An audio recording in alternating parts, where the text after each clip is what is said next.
करें? नहीं, बिल्कुल ठीक कर दूंगी। अब ये अशोक कुमार को पूछा गया। मधुबाला को हमेशा किशोर कुमार को खोने का डर रहता था। हाँ, यह सच है। वैसे उसका यह अधिकार जताना और गुस्सा बहुत प्यारा और मनमोहक है।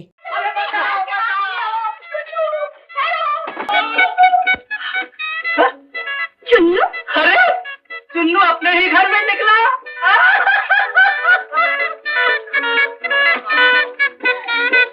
यह अशोक कुमार याद दिलाते थे। मधुबाला जानती थी कि वह जल्द ही मर जाएगी और किशोर तो पागल था। अपने आखिरी सालों में मधु थोड़ी पागल हो गई थी। दादा मोनी मधु किशोर कुमार के बारे में मोहन दीव की पुस्तक मधुबाला की जीवनी, अपने पति किशोर कुमार के प्रति उनके अधिकार भाव की एक और हास्यास्पद घटना। मधुबाला किशोर से पूछती थी कि क्या वह उसकी मृत्यु के बाद दोबारा शादी करेगा। जब वह नहीं कहता तो वह उस पर विश्वास करने से इनकार कर देती, या वह इस बात पर जोर देती थी कि उसकी मृत्यु के बाद उसे उसकी बहन चंचल से शादी कर लेनी चाहिए। जब वह नहीं कहता तो वो बार बार पुनः विवाह के लिए विनती करती। थक कर वह कहता, ठीक है, वह चंचल से उसकी मौत के बाद शादी करेगा। तब मधुबाला गुस्सा हो जाती, चीज़ें फेंकती और उस पर चिल्लाती कि तुम किसी और से शादी करने के बारे में कैसे सोच सकते हो। मैं तुम्हें इसकी इजाज़त नहीं दूंगी, मेरी मौत के बाद भी नहीं। भूत बनकर आऊँगी और तुम्हें डराऊंगी। मधु को हमेशा किशोर कुमार के खोने का डर रहता था।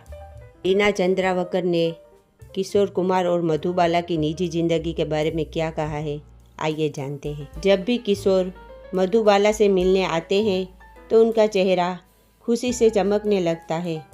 वह बुलबुल की तरह गाना शुरू कर देती है। वह कहती है, किशोर हमेशा इस अंधेरे और खाली घर में रोशनी और खुशियाँ लेकर आता है। जब भी वो आता है तो किशोर के साथ अवसाद और उदासी के लिए कोई जगह नहीं होती। मधुबाला किशोर कुमार के प्यार पर पूरी तरह से निर्भर हो गई थी।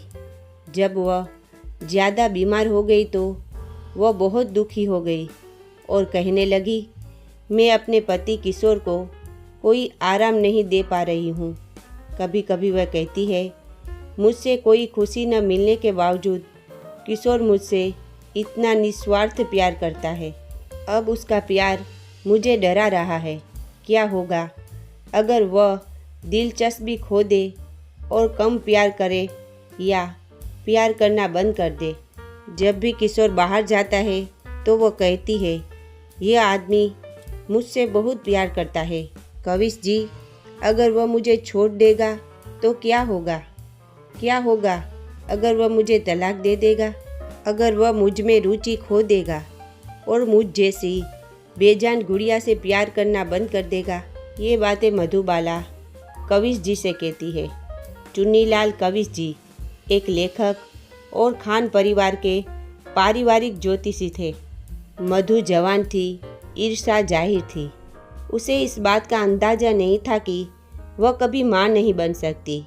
वह किशोर से एक बच्चा चाहती थी, बल्कि वह एक बच्चे और अपने पति के लिए तरस रही थी। उसने किशोर के मूड को रोमांटिक बनाने के लिए कई तरीके आजमाए।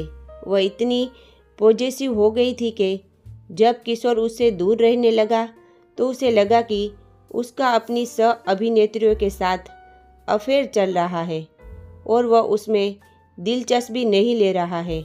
वह खास तौर पर कुमकुम से ईर्ष्या करती थी।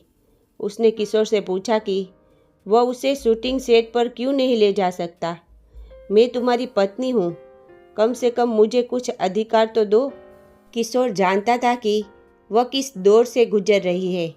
वह उसे खुश करके दिलासा देता था। लीना चंद्रावकर। मधुबाला को हमेशा किशोर कुमार के खोने का डर लगता था। सही है, हाँ ये सच है। अब ये मधुर भूषण कहती है, मधुबाला की बहन। कई बार मधु आपा पॉजेसिव हो जाती है और कहती है, तुम यानी किशोर, इतनी सारी हीरोइन के साथ शूटिंग कर रहे हो, मुझे क्यों नहीं साथ ले जाते? मैं तुम्हारी बीवी हूँ, मुझे भी कुछ अधिकार दो। मधुर भूषण, किशोर, मधुबाला और मैं कार में यात्रा कर रहे थे। किशोर कभी शराब नहीं पीते और इस बारे में एक लेख अभी अभी कहीं छपा था। मैंने किशोर से सहजता से कहा कि समाचार कैसे गलत हो सकते हैं और लेख का उल्लेख किया। मैंने देखा था कि उन्होंने उनके शराब पीने का उल्लेख कहा किया था। हमने इस पर हंसी उड़ाई, लेकिन एक बार जब वे घर चले गए तो मधु ने गुस्से में कहा, तो तुम छुपकर शराब पीते हो, तुम किसी को नहीं बताते, वरना वो लेख कैसे छपा? उसने उसकी शर्ट फाड़ दी। बाद में किशोर ने हमें फ़ोन करके इस बारे में बताया। मधु एक बहुत ही गर्मजोशी से भरी और प्यारी इंसान थी, सिवाय इसके अनुचित ईर्ष्या के इफ्तेखार की पत्नी। उपरोक्त घटनाओं से आप समझ सकते हैं कि वह उसके लिए कितनी अधिक अधिकारपूर्ण थी और हर बार उसे उस पर संदेह होता था। रूमा देवी, किशोर कुमार की पहली पत्नी, और किशोर कुमार इंडस्ट्री में अपने शुरुआती दिनों से ही बहुत अच्छे दोस्त थे। वे सभी एक दूसरे के साथ बहुत अच्छी दोस्ती रखते थे। मधुबाला अक्सर रूमा से मजाक में कहती थी, किशोर का हाथ कभी मत छोड़ना, नहीं तो मैं उन्हें पकड़ लूँगी। इसे नियति कहे या कुछ और, रूमा और किशोर तलाक के जरिए अलग हो गए। वह वो समय था जब मधु और किशोर ने कई फिल्मों में साथ काम किया, जैसे कि ढाके की मलमल और चलती का नाम गाड़ी, और वह ऑन स्क्रीन जोड़ी जल्दी ही चर्चा का विषय बन गई। किशोर कुमार की खुश मिजाज और जीवंत स्वभाव की वजह से वह उनकी ओर आकर्षित हुई। जब भी वह आसपास होते तो वह कभी उदास नहीं होती। जब मीडिया और प्रेस ने उनके और किशोर के रिश्ते के बारे में उन्हें बहुत अधिक परेशान करना शुरू कर दिया था, तब उन्होंने अपनी एक फिल्म के प्रीमियर के दौरान गुस्से में किशोर का हाथ पकड़ लिया और सभी को सीधे घोषणा कर दी कि मैं श्रीमती किशोर कुमार के रूप में मरूंगी, और उन्होंने ऐसा ही किया। दोस्तों, ऐसी ही बहुत सी बातें मधुबाला और किशोर कुमार के बारे में है जो मैं आपको दूसरे वीडियो में बताऊंगी।